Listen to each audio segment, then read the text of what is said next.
Good morning, everyone. We're continuing here in KITZUR HILCHOS SHABBOS.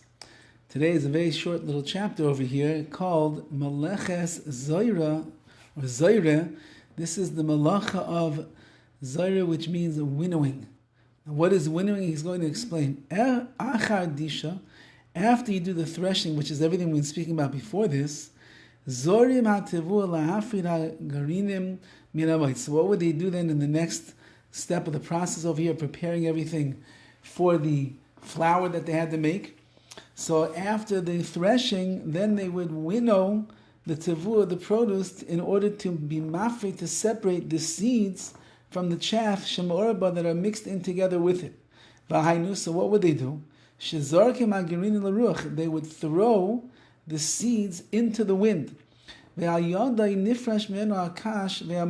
through doing that, so then it would separate, they would be separated from the chaff and the straw and the chaff itself. So too by other fruits, you could also transgress this prohibition.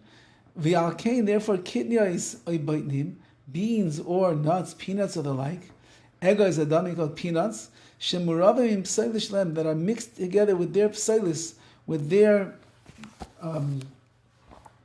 psilis, I guess we'll call them, their rocks and shells and different things. You're not allowed to blow on them in order to remove the psilis, to remove the lower end stuff, the rocks and the shells and the like, to remove those things that you don't want.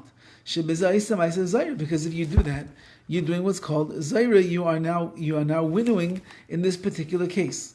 So anytime that you're going to do something wind-induced, or we'll even see over here blowing with your mouth and creating air, which is going to cause a separation between, let's say, the shells and the nuts, between the produce and the chaff, and the like, all of that is going to be the Isser, this prohibition of ZOREH.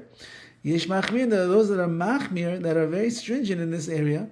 Shelo liroik keneged haruach ba'ofen sheyifuzer haroik al yedei haruach. A person has to be careful not to spit into the wind in a way sheyifuzer haroik al yedei haruach, that the wind is going to disperse your spittle through the wind itself. That itself is similar to a case of ZOREH, to a case of the winnowing over here. So anything that's going to cause the chaff and the seeds and the like to get separated from each other, anything that's going to cause perhaps the psilis, the lower level stuff, rocks and the like, to be separated from the nuts that you have over here. Anything he's saying over here, even if the machmir, that you're to spit into the air, and the air is going to cause your spit to disperse in different directions, all of that is going to be included in this prohibition over here of ZOREH, and therefore a person has to be quite careful not to do such a thing. Okay, this is going to bring us to a major malacha, which is coming up next, and that's going to be boreh. Boreh is going to take us.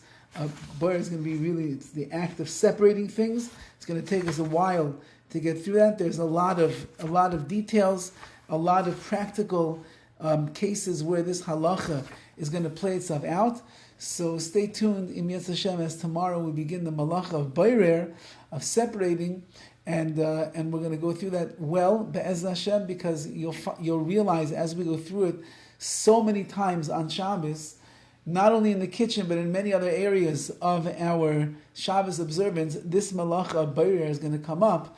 And the more that you're aware of it, and the more that you understand how it works, the better you'll be able to guard yourself and be Mechal Shabbos when you have absolutely no intention to do such a thing. All the best.